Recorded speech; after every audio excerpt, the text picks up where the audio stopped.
Hello everyone, welcome back to another video. Part ওয়ানে কিন্তু আমি বলেইছিলাম যে আমরা সাডেন প্ল্যান করে পৌঁছে গেছিলাম বোধগয়া।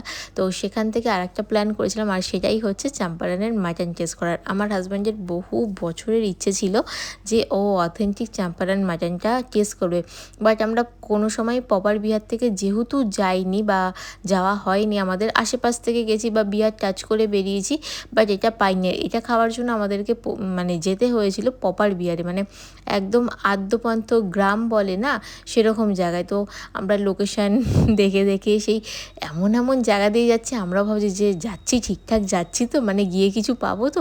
তো ফাইনালি এটা ছিল আমাদের চম্পারন মাটন। আর টেস্ট নিয়ে তো সত্যি কিছু বলার নেই, ভিডিওতে আমরা সবাই অনেকবার দেখেছি যে মাটনের টেস্টটা কীরকম, বাট আমরা যখন টেস্ট করলাম মানে জাস্ট বলে বোঝাতে পারবো না। মানে ভিডিওতে তারা যখন রিভিউ দেয় সেটার থেকেও মনে হয় 1000 টাইমস বেটার টেস্ট আমরা পেয়েছি। তো অসম্ভব টেস্টি ছিল। যদি নেক্সট টাইম কারোর কখনো সুযোগ হয় টেস্ট করার চম্পারন মাটন, মাস্ট ট্রাই। মানে আমাদের এখানে যেগুলো পাওয়া যায় সেগুলো অবশ্যই ভালো, বাট বলেন একটা অথেন্টিক জিনিসের টেস্ট বেস্ট হয়, তো সেম টু সেম সেই টেস্ট বেস। আর দেখে বুঝতেই পারছো যে মাংসটা কী দারুণ রান্না হয়েছিল। তো এই বাইরে এখানে ওনাদের এখানে রান্নাটা হয়।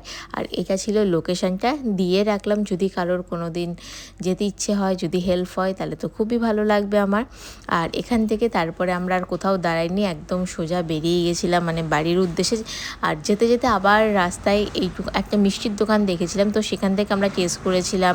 এখান থেকে একটু গজা নিয়েছিলাম আমি ঠাকুরকে বাড়ি এসে ভোগ দেবো বলে। আর এটা টেস্ট করেছিলাম ক্ষীরমোহন, মানে ছোট ছোট গরম রসগোল্লা, তার সাথে ঠান্ডা ঠান্ডা রাবড়ির একটা কম্বিনেশন, জাস্ট লাজবাব ছিল। সো আজকের মতো টাটা, আবার দেখা হবে নেক্সট ব্লগে।